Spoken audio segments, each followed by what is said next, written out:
if I get a nice big round of applause for our first speaker, Mike Weber. Distributed monitoring with Raspberry Pi. I started working with this project when I had students who would ask about options to monitor remote locations that had certain criteria. The criteria were basically situations where they had low power possibilities, they had low tech skills there, and they had needs to monitor a low number of things. And so we started looking at Raspberry Pi, and one of the things, the list that we came up with here is limited service checks. So if you're looking for a solution, a distributed solution, and you are looking for something that needs 1,000 checks, Raspberry Pi is just not going to do it for you. But if there's 75 to 100 checks that you need to do, this might be your solution. Limited cost, Raspberry Pi is really cheap, low power usage. It uses the power of a cell phone. And this model will provide you a way to send everything back to a central Nagios server. And the other thing about this that's interesting is it takes low tech skills. You can clone these Raspberry Pi time after time and do it in a pretty rapid manner. So you don't need the technical skills that maybe you would be required in other situations. We looked at other possibilities. Of course, if you were going to create a virtual container, you need to have people who can set that up. And usually in these situations, they didn't have that option. Hardware becomes expensive, and then you need somebody to set up Nagios. The passive checks are, again, an option, but passive checks require more tech skills to set up and utilize. So just to give you a background of some of these other options is there are other options that you could use, like Mini ITX, Nano ITX, Pico ITX. And these options are decent options. These options exist today.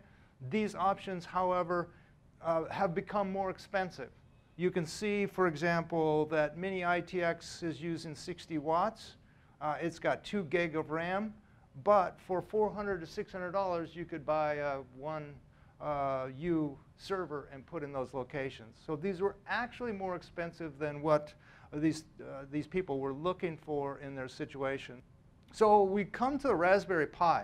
Now this is probably one of the most amazing pieces of hardware that has come around for a long time. You can buy the board for 25 bucks now, and those kinds of prices are unreal. Low cost, $75 for the board, the case, the power supply. You've got a working Linux server for 75 bucks that you can roll out in these locations. Uses the power of a cell phone, as I said. You can clone these disks so that you can set it up and you can clone 100 of these disks in no time. This is a great option because you've got your operating system from an image. And you can create your own image and then just clone those, and you could roll those out like pancakes if you wanted to. And it is flexible. Now, in this Raspberry Pi option, I never spent any time trying to install Nagios. And the reason is, you can see it just doesn't have enough resources to do what you want. This is the Raspberry Pi. And if you look at it, this example has a wireless connection. There's your network. Here's your power supply. There's your disk. And I used it as a headless system. There's no connection to a monitor or anything. It just boots up. And if you set it up with an IP address, then a static IP, or if you use DHCP, whatever you want to use, and then just log into it and set it up and do the things that you want. But that's the device. That's the wireless does cost a few bucks more, but basically that's 75 bucks. It'll get you a working server. So it's a great option.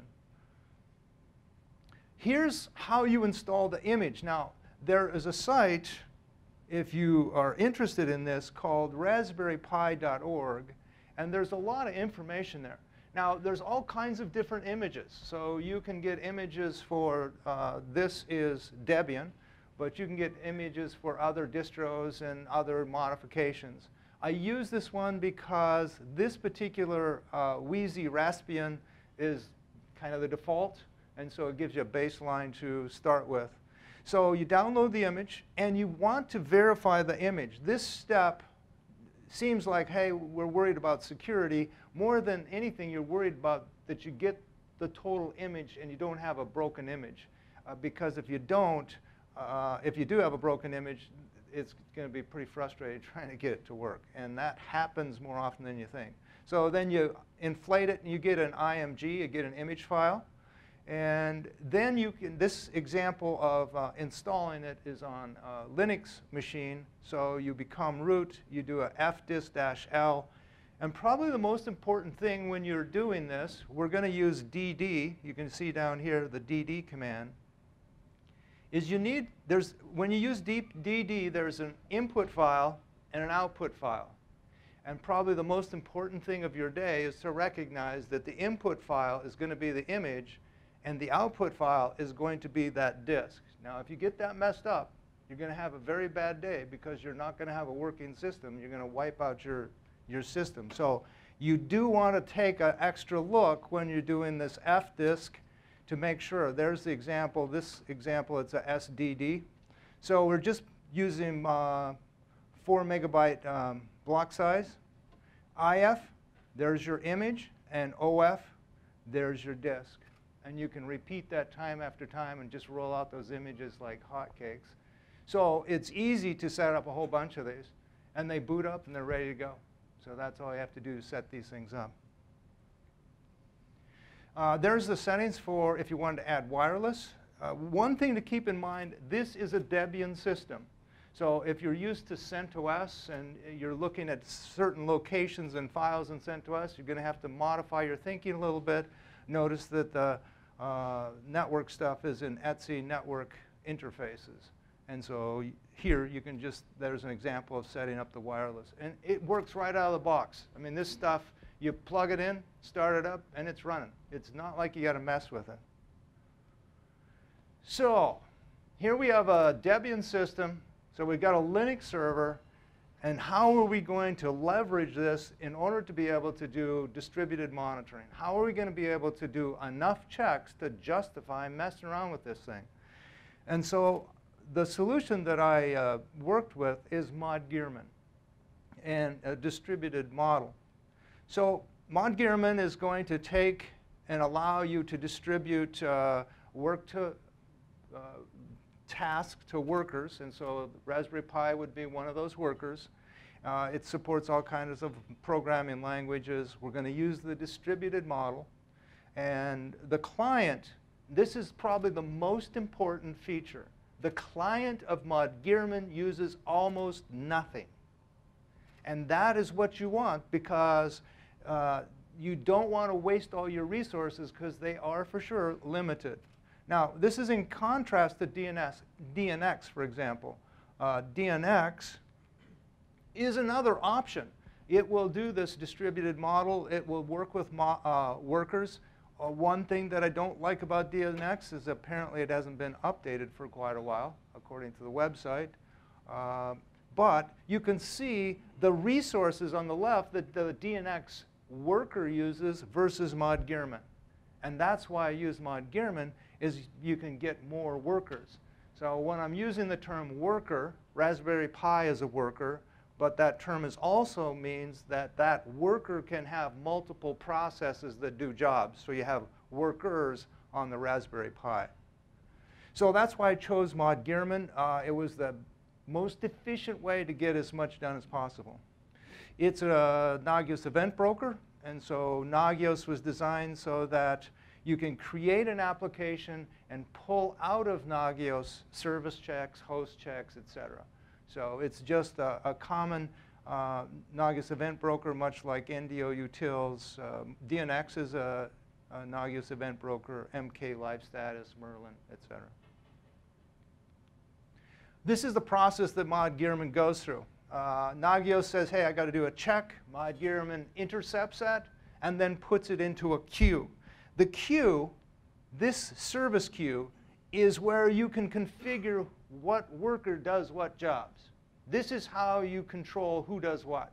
And so this queue, this whole queue concept is really important. So the worker picks it up out of the queue, says, I'm supposed to do this, does the check, and then sends it back to Nagios. So it's a very efficient process. One of the things, when I go to companies install XI, I always install Mod-Gearman so that they have that, and use Mod-Gearman, put a worker on that server immediately. So there's a worker on the Nagios server working. And then they have the option to use other workers if they want to offload. It's a great option. It doesn't seem to make sense that you would install the server and the worker on Nagios because it would be too much load, but it's so efficient, you actually do increase your performance. So Mod-Gearman on Raspberry Pi is a little bit different. If you've installed Mod-Gearman on CentOS, this is a little bit different if you're going to use apt-get anyway. So you use apt-get. Now notice, we're also downloading the Nagios plugins. So one concept you have to think about is any plugins, any settings that you have on the Nagios server are going to have to be on your worker. If you're doing SSH keys from Nagios, you're going to have to set those keys up on your worker. It just is the way it is. So if you're using plugins on Nagios that are specialized to monitor those hosts, you must do that same thing on Raspberry Pi. This might get you into some sticky water if you've got some unique Perl modules. The more manipulation you have to do, because those Perl modules will be called something different in Debian. The versioning is going to be a little bit different. So that's just a heads up if you're using some of those plugins that are a little bit strange. But the Nagios plugins, they work fine if you take those default plugins. So then we go into etc mod-gearman. Location is different on Debian than it is in CentOS. And then we're just working on editing the worker.conf. You need an IP address of your server and then the port number. You're going to use a key. It will be encrypted, the communication between the two. You're going to have that key on the Nagios server. And notice we're not monitoring hosts, services, event handlers. We're not doing any of that. All we're doing is our service queue group. We're just working on our queue. So Raspberry Pi is only doing one thing, the task that it's been assigned. It's not going to pick up if somebody else is not doing their job. And then you can see the workers. I played a lot with the worker levels. I crashed my Raspberry Pi more than one time. But you can see that I came up with somewhere between 6 and 8 workers. It will run consistently all the time. I tried 300 workers. I tried all kinds of, and it will crash with 300 workers. I can guarantee that. But just trying to find out what the max it would do on a regular basis.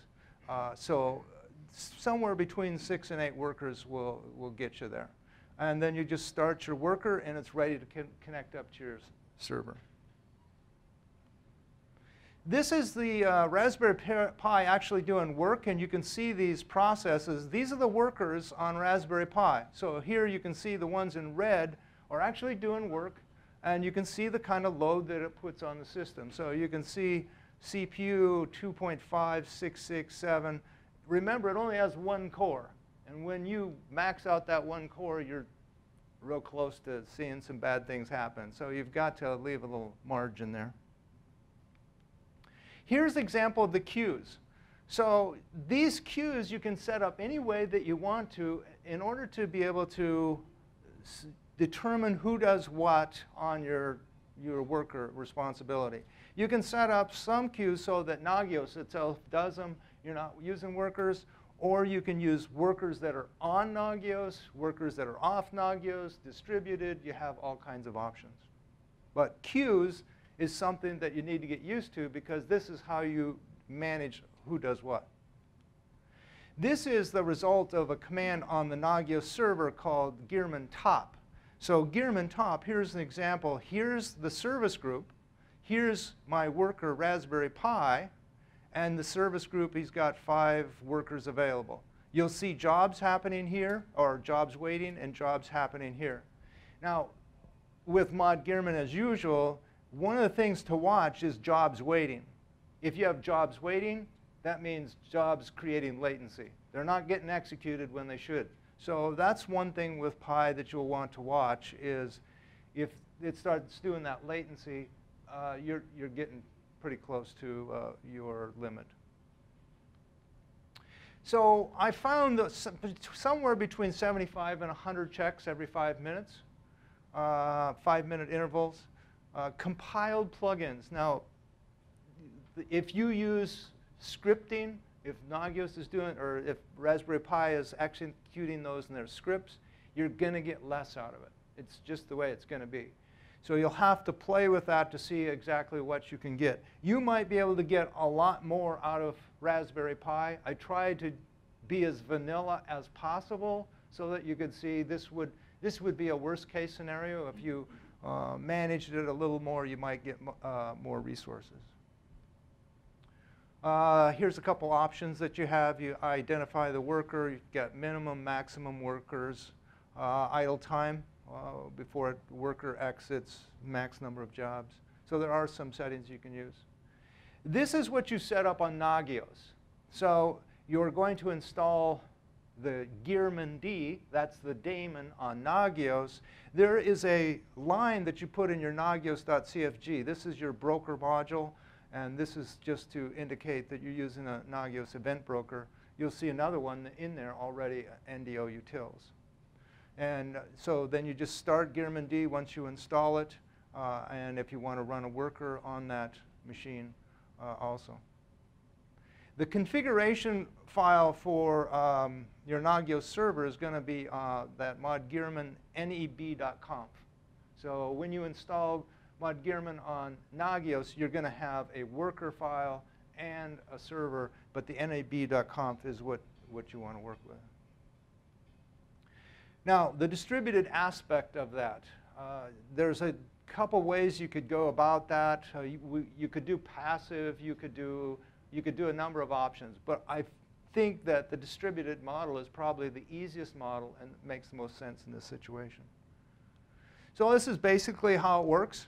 Nagios is set up, and Nagios may have workers that are doing jobs on the network, the local network, and then it's got other workers on another network doing jobs over here, and they do the work and then send it back to Nagios. So again, this is all based on the queues. The queues are your key to success here.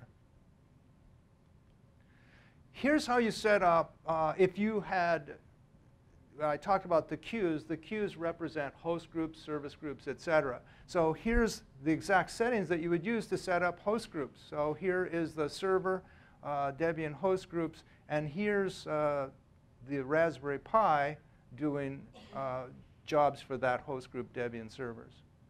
So basically, that's all I have to do is set up host groups or service groups in order to determine what Pi does. There's the example of the service group. And you can see in the configuration it's doing encryption, and you have a key, and of course those match between the server and the worker. So performance. There's probably a lot of things you could do. You want to get as most out of this poor thing as you can because it doesn't have a whole lot of resources, 700 megahertz, 512 RAM. So that doesn't sound like you can do much, but you can actually get a lot of work done. So one of the things that I did is immediately was set up no A time. On Linux systems, you have M time when files are changed. That means that there has to be a write to the file. There's C time when the inode is changed, so permissions or ownership are changed. There's another write to the file. But unfortunately, Linux has another option called A time. And A time means that anytime you read a file, you have to write a timestamp to the file to say, I just read the file. So in a sense, in Linux, there is no such thing as read-only, because every time you read something, you write something. So an easy way to solve that is to take your partition, this is an actual Raspberry Pi here, and just put comma no A time on your etc fs tab, and then mount-o remount, and you're done. That way you're not going to write a timestamp every time you read something. So that just helps a little bit in the performance. You're going to want to reduce your logging probably. I just turned off syslog once it was all going. You could limit the logging. You're going to want to shut down all the other services that you're not using. By default, you've got a mail server that's running on all those Linux boxes that you're not really going to use anyway, so you could shut that down. So these are just some standard, simple things that you could do, but you could shut down a lot of other possible things that you get a little bit more out of it. Firewall. Here's an example of a Raspberry Pi talking to Nagios, and you can see that the Raspberry Pi is using high ports to connect up to Nagios on port 4730 TCP. So that should give you a good indication of what you need to open up. And here's from the perspective of Nagios. So there's the Nagios server allowing those connections from the Raspberry Pi, which is the 547. And you can see there's a lot of communication that goes on here. You'll see here, you can see established a connection, and they're talking about a job, and then they disconnect, and that's why you see all those time waits. OK, so creating checks, pretty simple stuff on XI. Choose your check, set it up, give it a name, just like normal you would set it up. And then you're going to create a service group. So here's the service group that I created called pi_srv. And then you can just add your services into that service group. So all of these tasks, nobody's doing but Raspberry Pi. And so that's how you're distributing that workload for that remote area using Nagios. And here's an example of the graphing. Just do an FTP check, and this is the graphing. You can see it works just like normal. That would occur on any check that you were doing. You'd never know that Raspberry Pi was doing this.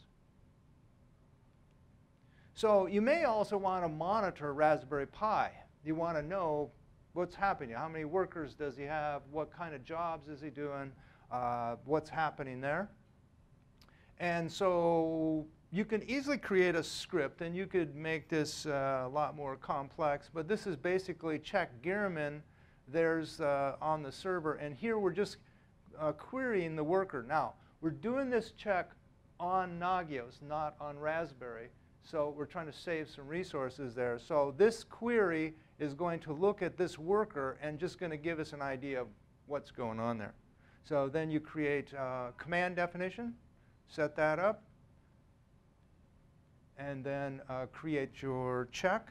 And here you can see Raspberry Pi. You can see the Raspberry Pi has 4 workers that are not doing anything. And here's another worker that has 50. So this is not a Pi that's got the 50 workers. This is a regular machine, a virtual machine. And then you get this little chart that is kind of nice that shows you, OK, here's the workers. Here's the jobs that they're doing. And so it gives you some kind of reference of what's going on. OK, bad news. There's a few hints on when you're pushing your Raspberry Pi to too big a risk here. Latency is your first indication. You can't keep up, and those checks are starting to slow down. That's the first thing. If you start seeing orphan checks, well, you know that you pushed it over the limit. He's got problems, and they're serious. So that's one thing. If you ever see those orphan checks, you know that bad news has arrived. Remember that Pi only has 1 core. And so when you hit that, get close to that 100%, you're going to have to be careful. Another thing you'll see is defunct workers. Again, you're going to have to restart. These guys are all, they're dead because they just don't have the resources. Here's a good indicator. Like I said, I played a lot with this trying to figure out what was the bare maximum that you could do. And here, one of the things that I found when your impending doom is coming, the CPU load just started rising. And so there you can see this was a very unusual situation that you'll see. And it wasn't very long after that, and the whole thing quit. So it gives you something to kind of look for if you're trying to evaluate what's going on. Again, This is just an illustration of resources, any kind of scripting, Perl, Bash, Ruby. It's going to be a whole lot different than if they're compiled. You're going to get more out of using compiled scripts or compiled plugins. And so that's something that you're seriously going to want to consider. When you're doing plugins, the other thing to think about is these plugins, and this has a big impact on Pi because of the resource, is plugins, you have to consider time. This is check ping. This is just a normal check ping, and it ties up resources for 3 seconds, as you can see there. And so not only are the resources that you use, but the plugins sometimes take time, and time is also your enemy. So this, even the simple ping, now that's 5 pings, the -P5, so that's what it takes, 3 seconds for that to all happen, ties up those resources. So consideration. Here's even probably the worst case scenario is network bandwidth monitoring. This is going to be the most painful because here we've got a Perl script, but we also see here in this example, look at the CPU load it takes, and then it holds it for 10 seconds. So if you're doing a lot of network monitoring, Raspberry Pi may not be your solution because you're going to get a whole lot less out of it because of the time that it takes to execute some of these scripts. You can turn on debug, and it will show you latency. And so this would be a good way to see where you're at. If you got problems, this would be the thing that you would look for, I would think, is to see if you have latency. Troubleshooting, one thing you might see, now remember on the Debian system, locations are different. So one of the things you might see is you may not think about this, but the plugins directory is in a different location. So a simple symbolic link will solve that. You see a return code 127, you may not have your permissions right. You may not have the right plugin. You may not have the plugin that's on Nagios on Raspberry Pi. So those are the basic things that you might see. OK, questions?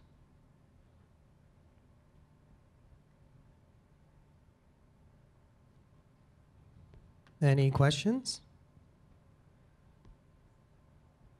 All right, how about a nice big round of applause one more time, ladies and gentlemen.